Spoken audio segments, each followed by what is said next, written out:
Good morning, everyone, and welcome to the morning market review. It's Monday, it's the 19th of June, and my name is Russell Shaw. I'm a senior market specialist at FXCM. My email address, rshaw@fxcm.com, and if anybody needs to contact me, that's the email address to use. Just going to go ahead and bring up our disclaimers. We'll start off with the high risk investment warning. I'll keep this on screen for a few moments. Hello, Zanetta. Good morning to you. Nice to have you on the webinar as always. I want to thank everyone for signing in this morning. It's very much appreciated.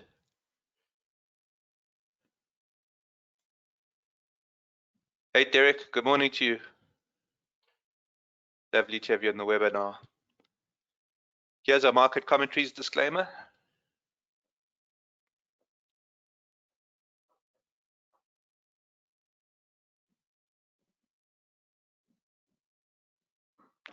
All right, let's just bring up our references. So we'll be using Market Scope and Trading View. And I want to bring up Trading View first. Hey, Howard. You had a good weekend. Hope you did as well. Nice to have you on the webinar as always. All right. Just taking a look at the chart on screen here. On Thursday, we're going to get the official bank rate out of the Bank of England. We expect 25 basis points there. What I have on the top chart is the 2-year gilt, the spread between the 2-year gilt and the US 2-year. And you can see that it's moving in this northeasterly direction.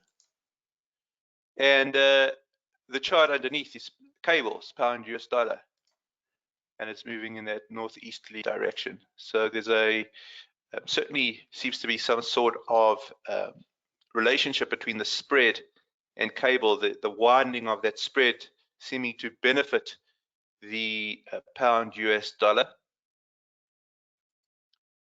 And I want to take a closer look at pound US dollar. So we expected another 25 basis points after the Fed held steady last week. Because the Fed held steady last week, 25 basis points coming out of the UK. And let's take a look, see what's happening to the cable pairing. Let's do a top-down analysis here. And we want to start off with the weekly chart. Let's start from the very beginning. Let's get rid of all the line studies here. We'll put in the peaks and troughs again, but first, let's just put in the consolidation sideways. So for a fair amount of time, we were looking at pound US dollar moving sideways. It's broken up, hasn't it? It's moving upwards. So the momentum certainly seems to be supportive of upside movement. Why do I say that? Well, take a look at RSI. RSI nicely above 50 and holding between 50 and 80. As long as we continue to move between 50 and 80, I would expect there to be an underlying bullish momentum. But what's interesting is when we put in the peaks and troughs here, we've got an uptrend, a primary uptrend. Take a look at this. Okay, so you can put in your trough over there. You can put in your peak over here. Once you've got the reference peak or trough, here's your higher trough. And we've just gone higher peak as of last week. See that? Just got higher peak as of last week. So a good looking trend now starting to emerge from the pound US dollar on the weekly basis. If we go down to the daily chart, we can see that there is some good movement in zone 1. Zone 1 is the bullish area between the upper red and the upper blue. Okay, and you take a look at the Bollinger's expanding. So you can see that the volatility has increased to the upside. So there's a lot of movement up here on the cable US dollar pairing. A little bit of froth sneaking in. Okay, a little bit of froth. So what we want to see is we want to see the RSI normalize. So if it can get back below 80, it would make the dips very compelling. So the volatility increasing to the point that it's pushed the RSI overbought. So just be careful with that. Be careful with that. The reason that we've put the RSI in specifically is for overbought, oversold conditions. Whilst the stochastic gives very good momentum readings, it gives very poor overbought, oversold readings. The RSI, on the other hand, gives good overbought, good oversold readings. Here we're overbought. Just be careful. We do have that. We do have that announcement coming out of the UK on Thursday. And given that we're overbought here, I wouldn't be surprised if we see some sort of banking of profits. In other words, buy the rumor, sell the fact. So we've kind of been expecting the expansion in the spread. Okay, we've been expecting the expansion in the spread. That's moving cable upwards nicely. Well, now I wouldn't be surprised to see some sort of buy the rumor, sell the fact. But any sort of pullback here, I would be very, very interested in. So if we had to take a look, at this on a theoretical point of view, remember, price doesn't move in a straight line, it zigs and zags. Here, it's probably overbought, needs to correct. Well, if it corrects, this is quite compelling. So we would kind of look to see if we can find some sort of dip. Okay, so just keep an eye on that. Let's just go down to the hourly, see what's happening on the hourly, given the fact that there is going to be a 25 basis point hike on Thursday. And let's get rid of these. So you can see we've been looking, you can see we've been consistently looking at the pullbacks, at the dips. This has been a really good pair that we've been analyzing over the last few weeks. Let's just get rid of all of this and take a look at the hourly.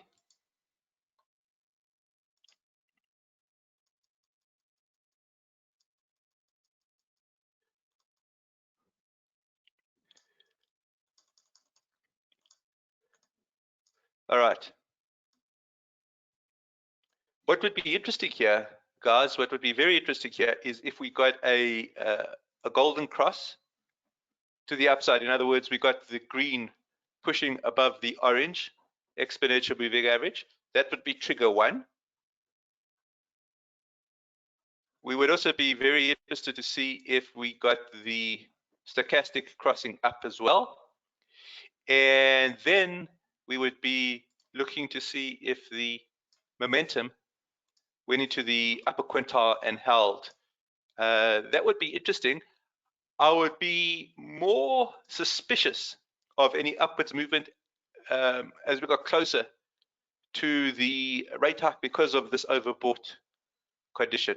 I think this overbought condition needs to normalize. If we get a normalization in that overbought condition, it would be very compelling indeed. Let's take a look at a few other pairs. Let's take a look at Euro US dollar. Again, let's do a top-down analysis. The ECB raised last week. They're going to raise again at their next meeting. Okay. And what we can do is exactly the same type of analysis. So right back to your spread. And what we'll do here is we'll use the German 2-year as the proxy. Okay. So let's bring that up.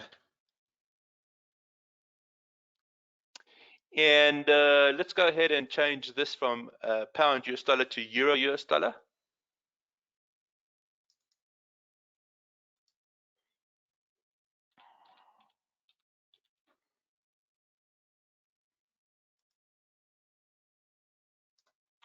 All right, and you can see that on an absolute basis,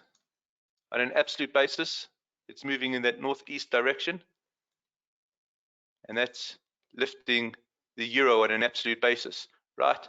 Let's go down to the to market scope and do a more granular analysis. So you can see that the spread there looks to be benefiting euro US dollar as well. Well, what we can do is, I think we can safely take out this question mark. I think we've got the higher trough in. Why do I think we've got the higher trough in? Because this is a reference candle reversal. Here's the reference candle. Here's a follow through. So we had a really terrific week on euro US dollar.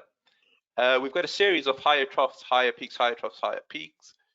Take a look at the RSI. RSI has just moved above 50. So as long as it stays above 50, we are typically thinking of underlying bullish momentum. And as long as it doesn't go over 80, it's not overbought. So this is looking very promising indeed. Let's go down to the daily chart and take a look at this in terms of the zones. Okay. Again, it's got a very positive position here in terms of being in zone 1. That's positioned by the upper red, upper blue.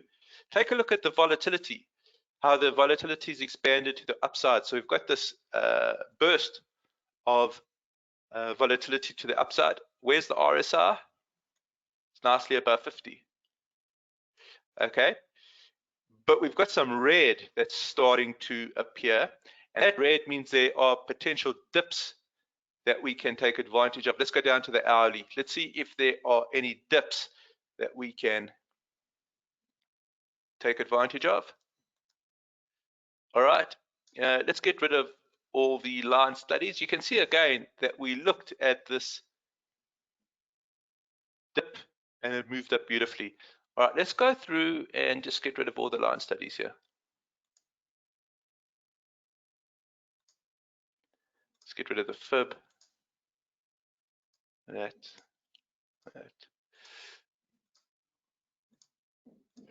Okay. So we're getting a pullback here. So the idea here I would suggest is to look at the S1 support, see if that S1 support holds. Effectively, what we're looking for is some sort of trigger to the upside. In other words, we're looking for the shorter term traders to align with the longer term traders. If that happens, because we don't really know if that's going to happen, but if that happens, okay, we want to trigger 1.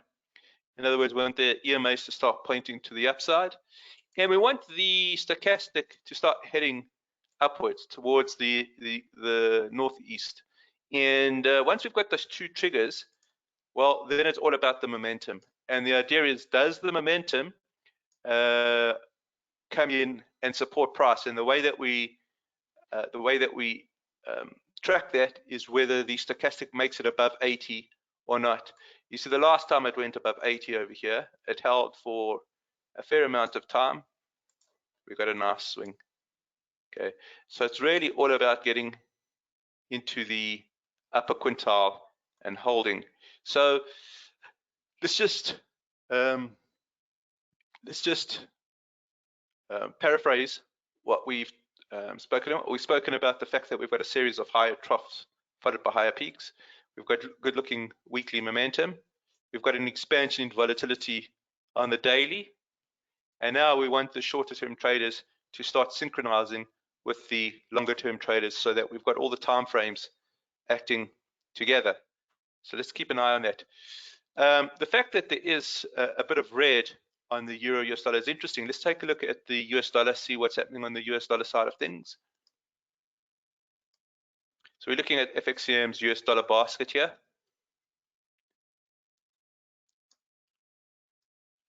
All right, now this is really interesting because what we've been looking at is a sideways consolidation in the US dollar. It's weakening, and it's not surprising that it's weakening because there does seem to be some sort of alleviation in the pressure from inflation.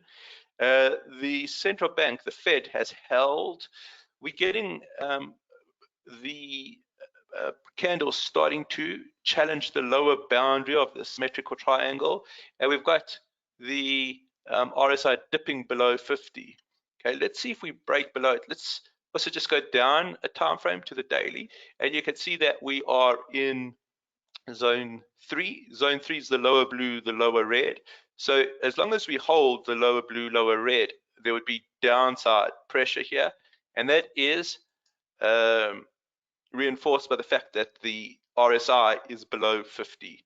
Okay, there is some blue, so a potential rally in a downtrend that we can take advantage of, go through, and I would suggest that what we look at here are the resistance areas to see if the resistance areas hold. So the R1 is the immediate overhead resistance, R1 level. So what I would be looking for here is a downwards cross or a death cross of the EMAs, and the stochastic to carry on moving in that southeast direction.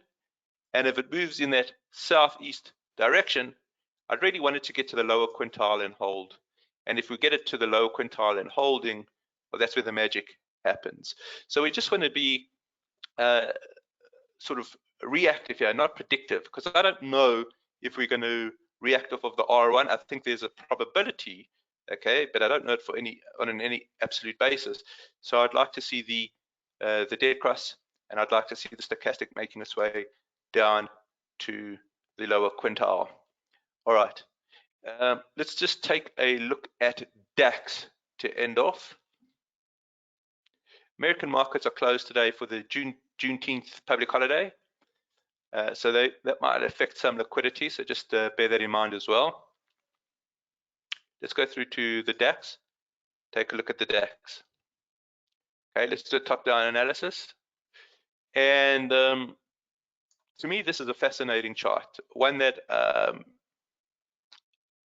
I like looking at in terms of the theory behind trend lines as well, because it's hit the trend line definitely twice, 1, 2. That makes it what we call a tentative. It's now looking like it's holding a third time. That changes the trend line from a tentative to a valid trend line. Trend lines measure the momentum of trends, so it will be very interesting to see this trend line holding. We've got the RSI moving nicely between 50 and 80, and I think what we can do is take out the question mark. I think we've got the higher trough here, and that's because of the price action from last week. Now we're just waiting to see the higher peak. We are in zone 1, upper red, upper blue. Okay, there is some red, so a potential dip that we can maybe take advantage of. RSI is nicely above 50. Let's just go down to the hourly chart, and you can see here on the hourly chart some interesting price action. Remember, we're now looking to see if the short-term traders are able to align themselves up with the longer-term traders. In the way that we judge that would be if there is a golden cross here. In other words, the green EMA crosses above the orange EMA. If we can get a bullish cross in terms of the stochastic, and if the stochastic makes its way up to the upper quintile. So you can see it's just gone cash open now. There does seem to be a hint of a crossover on the stochastic. We still need a little bit more work on the EMA side of things, but once we've got that and the stochastic starts making its way up towards the upper quintile, well, then we've got that underlying bullish momentum, and that would be interesting because it would suggest perhaps that the shorter term traders starting to align with the longer term traders, which is exactly what we want to see. All right, that's as far as we'll go this morning. If there's any questions, please go ahead and type those in. Any questions, go ahead, type those in.